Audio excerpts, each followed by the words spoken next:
Hello, welcome to Kishala YouTube channel. তো Kishala YouTube চ্যানেলে সবাইকে স্বাগত।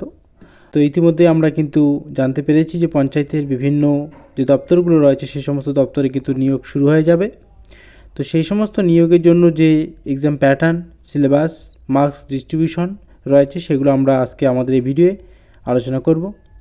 তো চলো দেরি না করে শুরু করে দেই।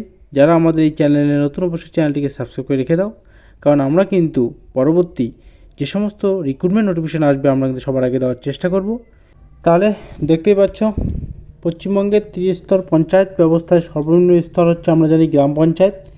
সেই গ্রাম পঞ্চায়েতে যে সমস্ত স্থায়ী পদে রাজ্য সরকার কর্তৃক নিয়োগ করা হয় তা একটি সম্পূর্ণ তালিকা এবং প্রয়োজনীয় শিক্ষাগত ও কারিগরি যোগ্যতা নিচে আলোচনা করা হলো। মানে কোন কোন পোস্টের জন্য কীরকম শিক্ষাগত যোগ্যতা দরকার আমরা তা নিয়ে কিন্তু আলোচনা করব। চলো শুরু করা যাক। দেখো, প্রথমেই আছে পঞ্চায়েত কর্মী। তো পঞ্চায়েত কর্মীর জন্য কীরকম শিক্ষাগত যোগ্যতা দরকার? দেখো, অষ্টম শ্রেণী যদি পাস হয়ে থাকো কেউ, অবশ্যই তাহলে তারা এই পদের জন্য কিন্তু যোগ্য। অন্যান্য যোগ্যতা কী রয়েছে? প্রার্থীকে সুস্বাস্থ্যের অধিকারী হতে হবে এবং সাইকেল চালানো জানতে হবে। এটা অন্যান্য যোগ্যতার মধ্যে অন্তর্ভুক্ত। দ্বিতীয়ত, গ্রাম পঞ্চায়েত কর্মী। তো পূর্বের পদের সমতুল্য বা আপগ্রেডেড ক্যাডার। শিক্ষাগত যোগ্যতা হচ্ছে অষ্টম শ্রেণী পর্যন্ত, মানে এটাতেও কিন্তু অষ্টম শ্রেণী পর্যন্ত কেউ যদি পাস হয়ে থাকে সেক্ষেত্রে কিন্তু সে এই পদে কিন্তু আবেদন করতে পারবে। তৃতীয়ত হচ্ছে সহায়ক। গ্রাম পঞ্চায়েত দাপ্তরিক বা ক্লারিক্যাল কাজের জন্য এই পদে নিয়োগ করা হয়। বিভিন্ন ক্লার্কের যে কাজগুলো রয়েছে সেই কাজের জন্য কিন্তু এই পদে কিন্তু নিয়োগ করা হয়।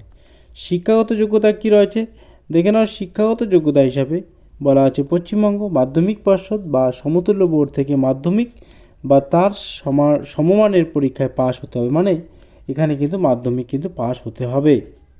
এছাড়াও বেসিক কম্পিউটার অ্যাপ্লিকেশন নলেজ জানা জরুরি, তোমার যে কম্পিউটারের বেসিক নলেজ রয়েছে সেটা জানতে হবে। মিনিমাম 6 মাসের একটা কোর্স কিন্তু তোমার এর মধ্যে অন্তর্ভুক্ত থাকতে পারে। এবার নেক্সট দেখো, বলা আছে অ্যাকাউন্ট্যান্টস ক্লার্ক। তো এই ক্ষেত্রে কি? এই ক্ষেত্রে অবশ্যই শিক্ষাগত যোগ্যতা। কাজ কি? আয় ব্যয় আর্থিক হিসাব রাখার দায়িত্ব এই পদের উপর থাকবে। শিক্ষাগত যোগ্যতা স্বীকৃতি বোর্ড থেকে মাধ্যমিক বা তার সমমানের পরীক্ষায় কিন্তু পাস হতে হবে। মানে এটাতেও মাধ্যমিক যদি কেউ কোয়ালিফিকেশন থাকো, মানে কোয়ালিফাইড থাকো, তাহলে কিন্তু সে অ্যাপ্লাই করতে পারবে। আর কি লাগবে দেখো, বলা আছে বাধ্যতামূলক যোগ্যতা থাকতে হবে কি? কম্পিউটারের নলেজ থাকতে হবে। যে কোনো শিক্ষিত প্রতিষ্ঠান থেকে কম্পিউটারের শুধু নলেজ থাকলেই হবে না, তোমাকে কিন্তু অ্যাপ্লিকেশন ডিপ্লোমা সার্টিফিকেট থাকতে হবে 6 মাস বা 1 বছরের। বোঝা গেল? ডিপ্লোমা হলে অবশ্যই, যদি ডিপ্লোমা বলে তাহলে 1 বছরের, আর যদি সেটা বলে তাহলে সেক্ষেত্রে তোমার 6 মাসের কিন্তু নলেজ থাকতে হবে। এছাড়াও পরবর্তীতে যখন নোটিফিকেশান চলে আসবে আমরা অবশ্যই নিয়ে আসব। তো আপাতত আমরা বলে দিচ্ছি যে কোন কোন পদে কী কী যোগ্যতা থাকা দরকার আছে।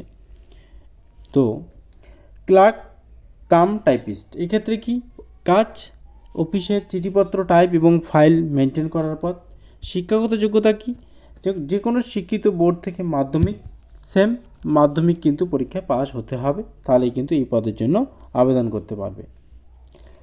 তো তারপর কারিগরি যোগ্যতা কি বলছে দেখো, কম্পিউটারে টাইপিং স্পিড থাকতে হবে এবং সাধারণত মিনিটে ইংরেজিতে যদি কেউ টাইপিং করো 30টি আর বাংলায় কিন্তু 20টি। তার মানে এই পদের জন্য কিন্তু টাইপিং থাকতে হবে, টাইপিং হবে, অবশ্যই কিন্তু টাইপিং থাকবে।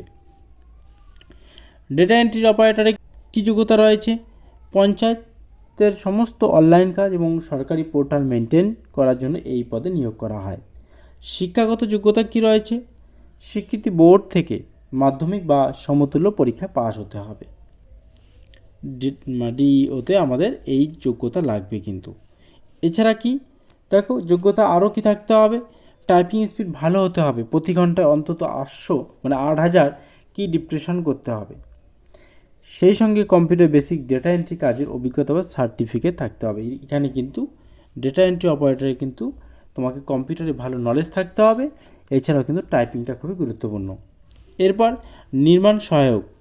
গ্রাম পঞ্চায়েতের এলাকার সমস্ত সরকারি পরিকাঠামো নির্মাণ, যেমন রাস্তা, কালভার্ট, আবাসন তদারকি করার টেকনিক্যাল পদ হচ্ছে নির্মাণ সহায়ক। তো অনেক বছর পর যদি এই নিয়োগ আসে তাহলে কিন্তু অনেক বছর পর এই নিয়োগ আসবে। এর আগেই কিন্তু রেজিস্ট্রেশন হয়ে গেছে। আবারও নতুন করে রেজিস্ট্রেশনের জন্য লিঙ্ক দেওয়া হবে। শিক্ষাগত যোগ্যতা কি? স্বীকৃতি যে কোনো কাউন্সিল বা ইনস্টিটিউট থেকে সিভিল ইঞ্জিনিয়ারিংয়ে diploma in civil engineering pass হতে হবে। 8 নম্বর কি বলছে দেখো, এক্সিকিউটিভ অ্যাসিস্ট্যান্ট, খুব ভালো এটা, নির্বাহী সহকারী। গ্রাম পঞ্চায়েতের প্রধান এবং প্রশাসনিক কাজের প্রধান সমন্বয়কারী পদ এটি, এর দায়িত্ব অনেক বেশি, মানে এই পদের অনেক দায়িত্ব রয়েছে। শিক্ষাগত যোগ্যতা কী রয়েছে দেখো, স্বীকৃত বিশ্ববিদ্যালয় থেকে যে কোনো বিষয়ে স্নাতক, তার মানে এই পদের জন্য কিন্তু স্নাতক থাকতেই হবে, গ্র্যাজুয়েশন কিন্তু কমপ্লিট থাকতে হবে এক্সিকিউটিভ অ্যাসিস্ট্যান্টের জন্য। স্যালারি অনেক হবে। অন্যান্য যোগ্যতা, যে কোনো শিক্ষিত প্রতিষ্ঠান থেকে কম্পিউটার অ্যাপ্লিকেশন ন্যূনতম 1 বছরে কিন্তু ডিপ্লোমা সার্টিফিকেটও এখানে থাকতে হবে। যার যা কোর্স রয়েছে 1 বছরের ডিপ্লোমা, সেক্ষেত্রে কিন্তু সেই সার্টিফিকেটটা থাকতে হবে। এবার এই যেগুলো পোস্ট আমি তোমাদের সামনে আলোচনা করলাম, তাদের বয়সসীমা ইতিমধ্যে আমরা জানি রাজ্য সরকার কিন্তু 5 বছরে সবাইকে ছাড় দিয়েছে। তো সেটা বাদে বলছি, এখানে বলা আছে 40 বছরের মধ্যে, তার মানে 5 বছর আরও যোগ করে 45 বছর। তো অবশ্যই কিন্তু ছাড় দেওয়া হয়েছে, তার মানে এখানে 45, তাছাড়াও যে ক্যাটাগরিরা যে যত বছর রয়েছে, এসসি এসটি হলে 5 অর্থাৎ 50 বছর, ওবিসিরা হলে 48 বছর পর্যন্ত কিন্তু এই পদের জন্য, এই পদগুলির জন্য কিন্তু আবেদন করতে পারবে। তো চলো এবার আমরা সিলেবাস নিয়ে তোমাদের সামনে আলোচনা করব। সিলেবাস কি রয়েছে, গুরুত্বপূর্ণ যেটা সিলেবাস রয়েছে দেখো, নম্বর বিভাজন। সিলেবাসের মধ্যে কি কি রয়েছে, লিখিত পরীক্ষা, এই যে সিলেবাস, লিখিত পরীক্ষা সাধারণত ওএমআর শিটে মাল্টিপল চয়েস কোশ্চেন। সমগ্র পরীক্ষাটি 100 নম্বরের উপর ভিত্তি করে 2টি ধাপে, মানে তোমাকে 2টো ধাপ হবে, স্টেপ 1 হবে আর হচ্ছে স্টেপ 2 কিন্তু হবে, 2টো ধাপ, 2টো মিলে কিন্তু 100 নম্বর, একটাই 100 না, 2টো মিলে কিন্তু 100 নম্বর। চলো দেখে নেওয়া যাক। তো দেখো এখানে আমি নম্বর বিভাজন দিয়ে দিয়েছি। তো নম্বর বিভাজনের ক্ষেত্রে যেটা দরকার আছে, দেখো নম্বর বিভাজন বলা আছে, পাটিগণিতে কিন্তু 25 নম্বর, মানে অ্যারিথমেটিক যে ম্যাথগুলো রয়েছে সেগুলো থেকে কিন্তু 25 নম্বর থাকবে। ইংরেজিতেও কিন্তু 25 নম্বর থাকবে। বাংলা খুবই গুরুত্বপূর্ণ, বাংলায় কিন্তু 25 নম্বর থাকবে। সাধারণ জ্ঞানে কিন্তু 10 নম্বর থাকবে। তার মানে মোট কত হলো, মোট কিন্তু 85 নম্বর কিন্তু হয়ে গেল ওএমআরের মধ্যে। তার মানে তোমার ওএমআর বেস যে পরীক্ষাটা হবে, সেই ওএমআর বেস পরীক্ষায় কিন্তু 85 নম্বর কিন্তু থাকবে, 85 নম্বর থাকবে।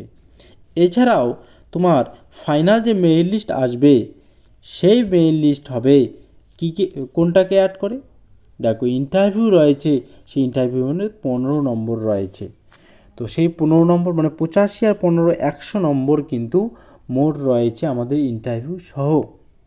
তো এই 100-র মধ্যে কিন্তু ফাইনাল মেরিট লিস্ট হবে। এছাড়াও আরও কিছু post, accountants clerk, data entry operator, executive assistant, এ সমস্ত ক্ষেত্রে মানে যেগুলোতে কম্পিউটার টাইপিং রয়েছে, সেখানেও কিন্তু তোমার কম্পিউটার টাইপিং সেখানে কোয়ালিফাইং হিসাবে নেওয়া হবে, তার মানে কোয়ালিফাইং হিসাবে নেওয়া হবে, তার মানে তোমার সর্বমোট কিন্তু 100 নম্বরের কিন্তু ফাইনাল মেরিট লিস্ট হবে। এছাড়া কম্পিউটার যেটা রয়েছে টাইপিং, সেটা কিন্তু জাস্ট কোয়ালিফাই নেচার। তো এটা ছিল আজকে সিলেবাস আমাদের। সামনে যে পঞ্চায়েত রিক্রুটমেন্ট গ্রুপ এ থেকে বি সি ডি যে সমস্ত পোস্টে কিন্তু আবেদন হবে, তার কিন্তু সম্পূর্ণ সিলেবাস বিস্তারিতভাবে দেওয়া হলো, বিগত বছরের যে সিলেবাসটা। তো যদি কোনো পরিবর্তন হয়ে থাকে, অবশ্যই আমরা আমাদের এই চ্যানেলে খুব তাড়াতাড়ি নিয়ে আসবো। যখনই নোটিশ প্রকাশিত হবে আমরাও নিয়ে আসবো। আর বলে দিচ্ছি ভ্যাকান্সি কতগুলো থাকবে, ভ্যাকান্সি কিন্তু থাকবে 6500টি, 6000 কিন্তু 500 প্লাস কিন্তু ভ্যাকান্সি থাকবে, মানে হিউজ রিক্রুটমেন্ট চলে আসতেছে আমাদের পশ্চিমবঙ্গের গ্রাম পঞ্চায়েত যে বিভাগ, সেই বিভাগে কিন্তু একটা বিশাল বড় রিক্রুটমেন্ট আসতে চলেছে।